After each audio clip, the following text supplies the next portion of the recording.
Hello विद्यार्थियों, नमस्कार। मैं शुभम प्रजापति आप सभी का टेक्नो विद्या स्कूल के इस नए वीडियो में फिर से स्वागत करता हूं। इस वीडियो के पहले हमने जो वीडियो अपलोड किया था उसमें हमने कक्षा 9वीं गणित की जो प्रश्नावली 1.3 है उसका प्रश्न क्रमांक 3 और प्रश्न क्रमांक 2 उन दोनों को हल कर दिया था।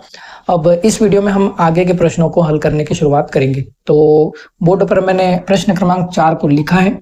चलिए अब इस प्रश्न को हल करने के साथ इस वीडियो की शुरुआत करते हैं। तो देखिए प्रश्न क्रमांक 4 में क्या दिया है। हमें बोला गया है कि 0.9999 ... को P/Q के रूप में हमको व्यक्त करना है। और आगे हमें ये पूछा गया है कि क्या आप अपने उत्तर से आश्चर्यचकित हैं? अपने अध्यापक और सहयोगियों के साथ में उत्तर की सार्थकता पर चर्चा कीजिए। तो सबसे पहले तो हमको 0.9999 ये जो भी एक संख्या दे रखी है दशमलव रूप में है, इसको हमको P/Q के रूप में बदलना है, यानी कि भिन्न के रूप में इसको बदलना है। हमको इसे भिन्न बनाना है। तो इसके लिए हम सबसे पहले यहाँ पे लिख देते हैं हल, और इसके बाद हम यहाँ लिखेंगे दिया है। अब हमें क्या दिया है, देखिए हमें दिया है 0.9999 ... इस तरह से दे रखा है। और अब हम इसको क्या करेंगे, इसको हम x मान लेंगे। तो यहां लिखेंगे माना x बराबर 0.9999 ... है। तो ये जो है इसको अब हम समीकरण नंबर 1 दे देंगे। ये हो गया हमारा x का मान समीकरण नंबर 1 में। अब हम इसको जो है यहाँ देखेंगे कि 0 के बाद में दशमलव लगा है, और दशमलव के बाद में जो अंक रिपीट हो रहा है वो कौन सा है, वो 9 है। यानी यहाँ पर ये जो 9 है ये एक बार आया, 2 बार आया, 3 बार, 4 बार, 5 बार, ऐसे ये बार बार 9 ही रिपीट हो रहा है। तो 0 दशमलव, अब दशमलव के बाद कोई सा भी अंक अगर रिपीट हो रहा है, अगर एक अंक रिपीट हो रहा है तो हम 10 से गुणा करते हैं। इस सवाल में सिर्फ एक अंक ही रिपीट हो रहा है, वो है 9। तो हम यहाँ 10 से गुणा करेंगे।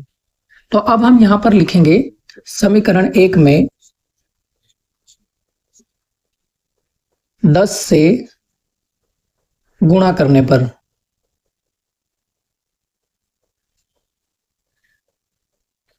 अब समीकरण 1 जो है वो ये है x बराबर 0.9999।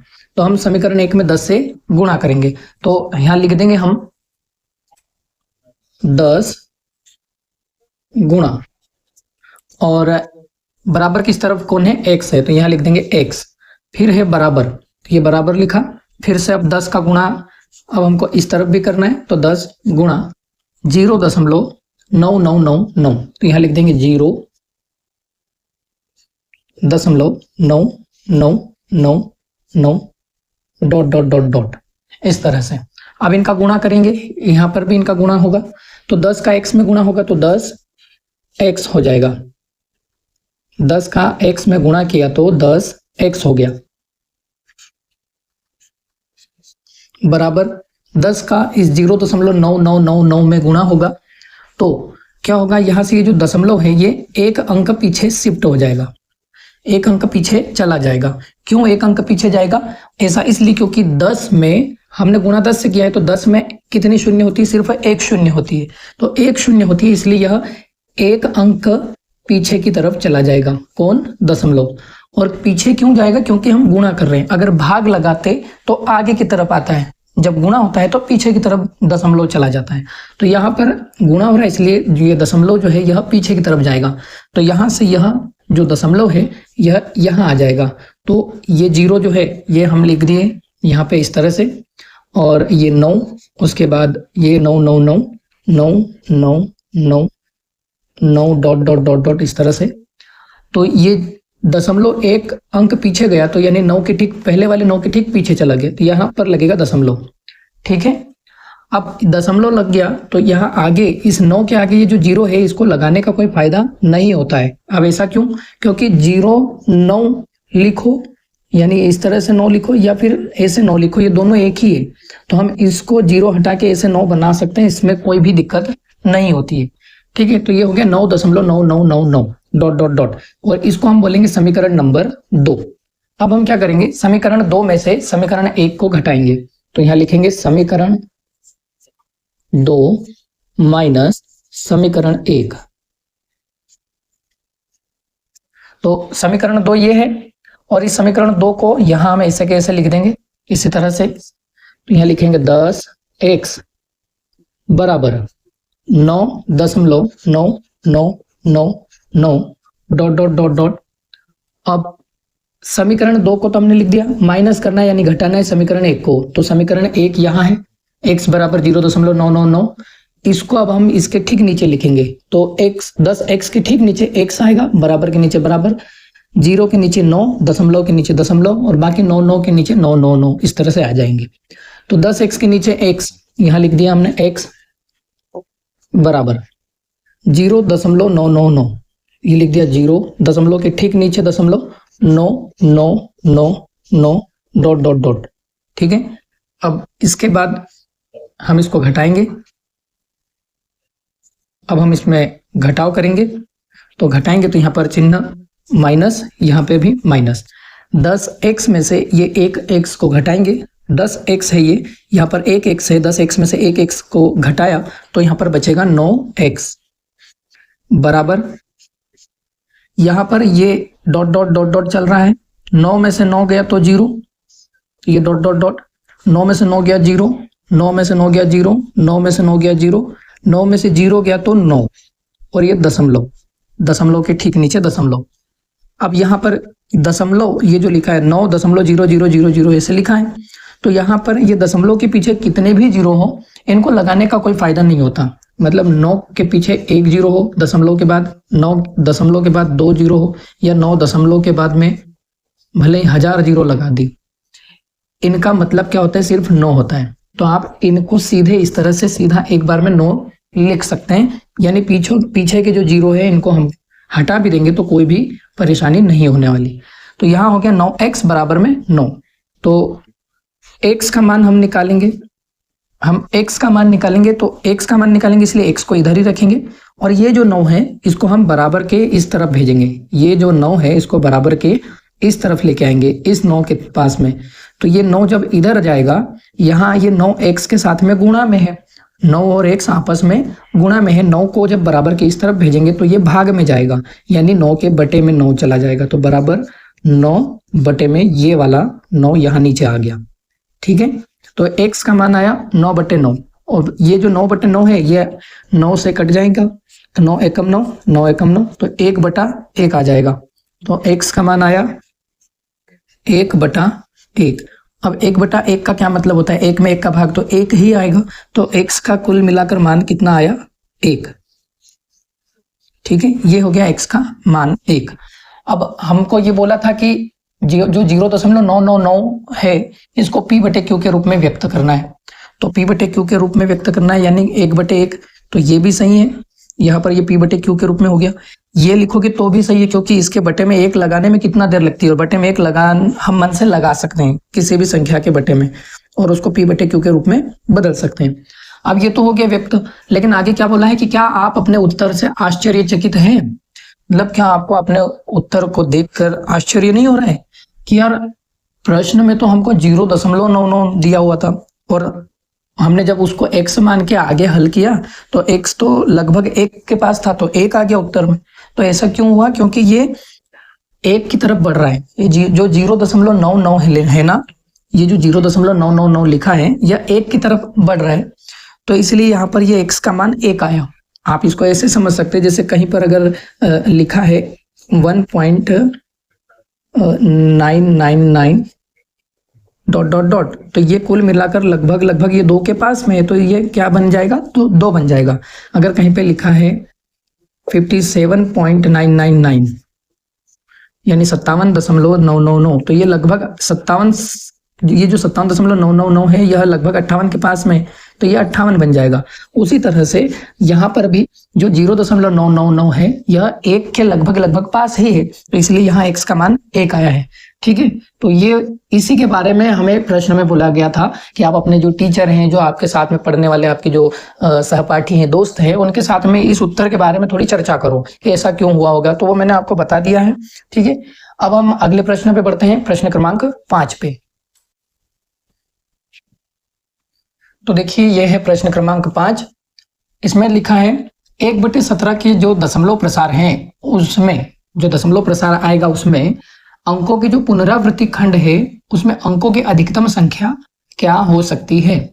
अपने उत्तर की जांच करने के लिए विभाजन क्रिया कीजिए। विभाजन क्रिया कीजिए करने विभाजन क्रिया मतलब भाग विधि का उपयोग करना है। तो कुछ नहीं, सीधा सा पहले तो यहाँ लिख दो हल। हल और हल लिखने के बाद में यहाँ हम लिखेंगे दिया है। क्या दिया है हमें? भिन्न। भिन्न दिया है हमें 1/17। तो यहां लिखेंगे अतः विभाजन यानी भाग, विभाजन क्रिया से।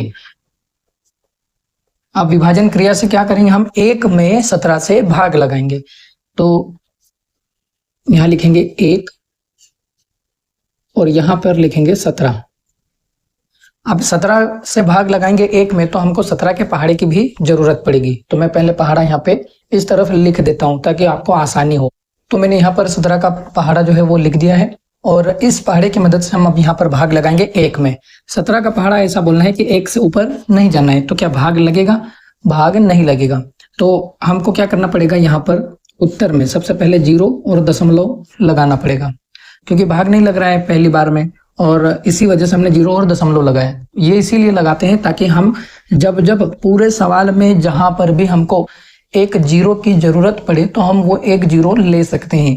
इसके लिए ये 0 और दशमलव शुरुआत में लगाया जाता है। ठीक है, तो यहाँ पर मैंने 1 के ठीक पीछे ये जैसे ही 0 और दशमलव लगाया तो अब मैं यहाँ पर जो है एक 0 लगा सकता हूँ। अब ये बन गया 10। 17 का पहाड़ा ऐसा बोलना है कि 10 से ऊपर ना जाए, तो भाग नहीं लगेगा 10 में भी। तो अब ऐसी कंडीशन में हम क्या फिर से एक 0 ले सकते हैं? तो नहीं ले सकते। क्यों? क्योंकि 0 और दशमलव लगाने से हम सिर्फ एक ही 0 एक बार में ले सकते हैं, एक स्टेप में। दूसरी 0 नहीं ले सकते। अब एक 0 तो हम पहले ही ले चुके हैं और भाग नहीं लग रहा है। तो अब ऐसी कंडीशन में हम यहाँ पर एक 0 लगाएंगे ऐसे उत्तर में। अब यहाँ जब जैसे हमने 0 लगाया तो अब हम यहाँ पर भी एक 0 ले सकते हैं। अब ये 0 लगाने से यहाँ 0 हमने ले लिया है। अब ये बन गया 100। 17 का पहाड़ा ऐसा बोलना है कि 100 से ऊपर नहीं जाना है। तो क्या हो जाएगा? 85 5 बार में। 1 2 3 4 5, तो 17 पंजे 85 हो गया। 5 बार में आ गया यहाँ पे 85। घटाएंगे अब हम, और घटाने पे ये कितना बचेगा? 10 में से 5 गया तो 5, हासिल का आएगा 1। 10 में से 9 गया तो 1, तो ये बचा 15। 17 का पहाड़ा आप बोलेंगे 15 से ऊपर नहीं जाना है तो भाग नहीं लगेगा। यहाँ पर दशमलव लगा रखा है तो हम एक 0 ले सकते हैं अब इस स्टेप में। अब ये अगली स्टेप आ गई तो यहाँ पर अब एक 0 हमने ले लिया। 17 का पहाड़ा ऐसा बोलना है कि इस 150 से ऊपर नहीं जाना है। तो 153 तो ज्यादा हो जाएगा, 136 लेंगे। 136 जो है वो 8 बार में आ रहा है। 17 के पहाड़े में 8 बार में 136 यहाँ लिख दिया हमने और इसको घटाया। घटाएंगे तो यहाँ पे कितना बचेगा? 10 में से 6 गया तो 4, हासिल का आएगा 1। 5 में से 4 गए तो 1, और 1 में से 1 गया तो 0, तो ये बचा 14। अब 17 का भाग लगाएंगे तो भाग नहीं लगेगा, इसलिए यहाँ पर दशमलव की वजह से एक 0 हम ले सकते हैं। तो ये हमने 0 लगाया। 0 लगाकर हमने इसको 140 बनाया। 17 का पहाड़ा ऐसा बोलना है कि 140 से ऊपर नहीं जाना है। तो 136 आएगा 8 बार में। यहाँ लिखेंगे 8 और यहाँ लिख देंगे 17 8 136 का 136। घटाएंगे तो यहाँ पे बचेगा अब 4।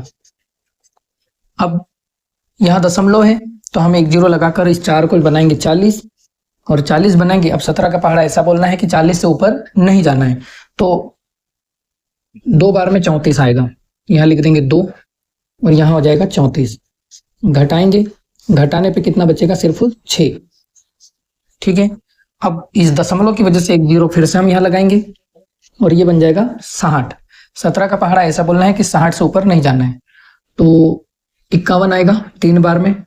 तो 3 बार में आएगा इसलिए 3 यहाँ लिखा। 51 को यहाँ लिखेंगे और घटाएंगे। घटाएंगे तो 60 में से 51 घटाएंगे तो 9 बचेगा।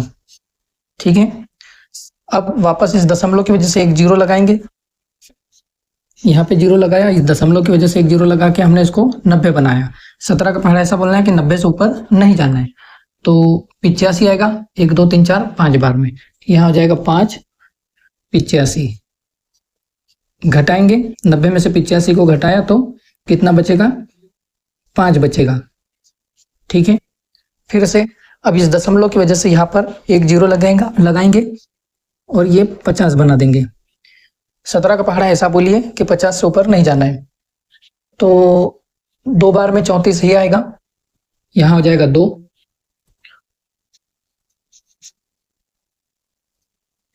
तो 50 माइनस 34 घटाएंगे। अब 50 में से 34 को घटाए तो 16 बचेगा। अब इस दशमलव की वजह से हम एक जीरो लगा के इस 16 को 160 बनाएंगे, क्योंकि 16 में तो भाग लग नहीं सकता 17 का, छोटी संख्या है। 160 में लग सकता है, जीरो लगाया 160 बनाया। 17 का पहाड़ा ऐसा बोलना है 160 से ऊपर नहीं जाना है, तो 153 आएगा 9 बार में, तो यहाँ लिखेंगे 9 और यहाँ लिखेंगे 153। अब इसको घटाएंगे, 160 में से 153 घटाएंगे तो बचेगा केवल 7। अब मैं यहाँ से इधर लिख देता हूँ, यहाँ पर सॉरी यहाँ लिख देता हूँ, तो बचेगा 2 कट और 7। यहाँ पे 2 बार क्रॉस आएगा नीचे और पीछे की तरफ 7 बचेगा ये घटाने पे।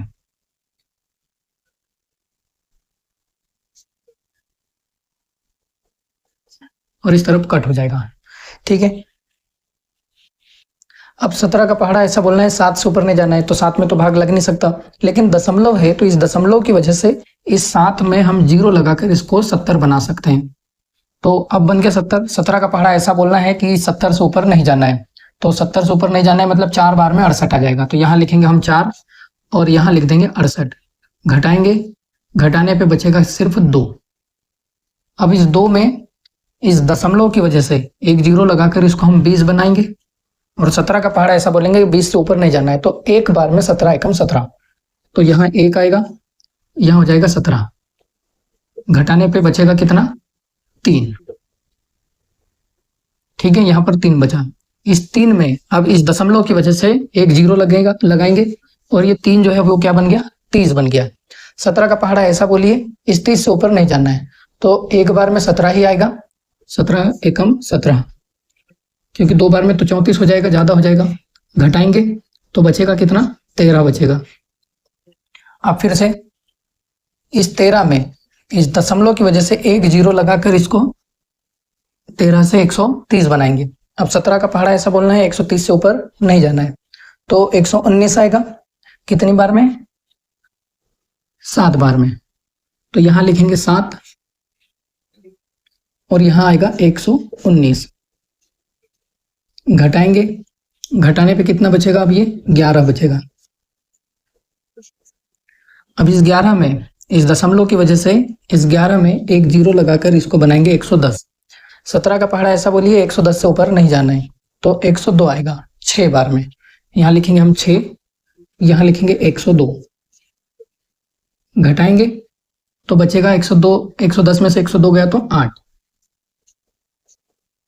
ठीक है, अब इस 8 में इस दशमलव की वजह से एक जीरो लगाएंगे, दशमलव की वजह से एक जीरो लगाकर इसको बनाएंगे 8 से 80। 17 का पहाड़ा ऐसा बोलना है कि इस 80 से ऊपर नहीं जाएं, तो 4 बार में 68 आएगा, ये हो गया 68। तो ये बचेगा कितना, 10 में से 8 गए तो 10 में से 8 गए तो 2 और 8 में से 7 गया तो 1, बचा 12। अब फिर से क्या करना है, इस 12 को इस दशमलव की वजह से जीरो लगाकर क्या बनाएंगे हम 120। 120 बनाया। 17 का पहाड़ा ऐसा बोलना है कि 120 से ऊपर नहीं जाना है, तो 7 बार में 119, यहाँ आ जाएगा 7 और यहाँ हो जाएगा 119। घटाएंगे, घटाने पे बचेगा 1।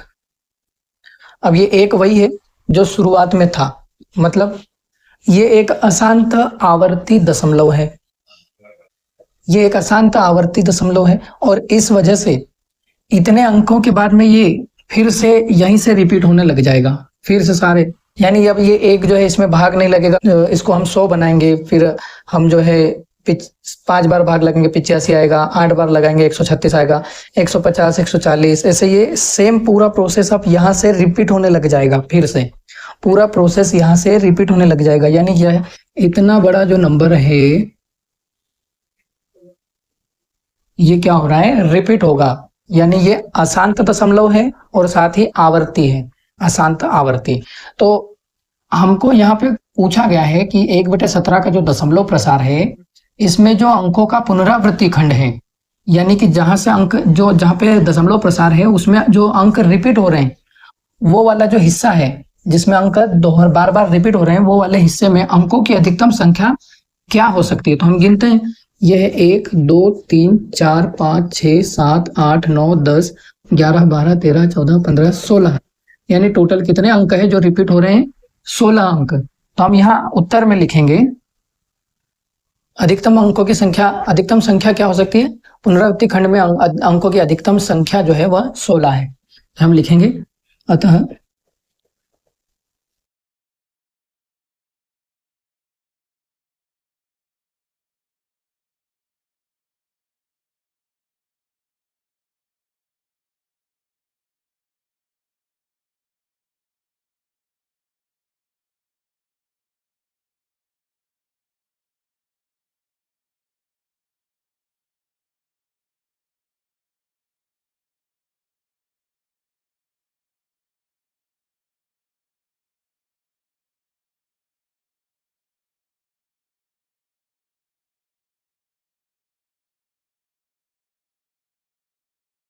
ठीक है, तो ये लिखना है हमें लास्ट में इतनी लाइन। और इस तरह से हमारा ये जो प्रश्न क्रमांक 5 है इसका हमने हल कर दिया है। तो उम्मीद है आपको यह सवाल समझ में आया होगा। अब हम अगले वीडियो में आगे के प्रश्नों को हल करेंगे। तो मिलते हैं अगले वीडियो में, तब तक के लिए अपना ध्यान रखिए, खुश रहिए। जय हिंद, वंदे मातरम।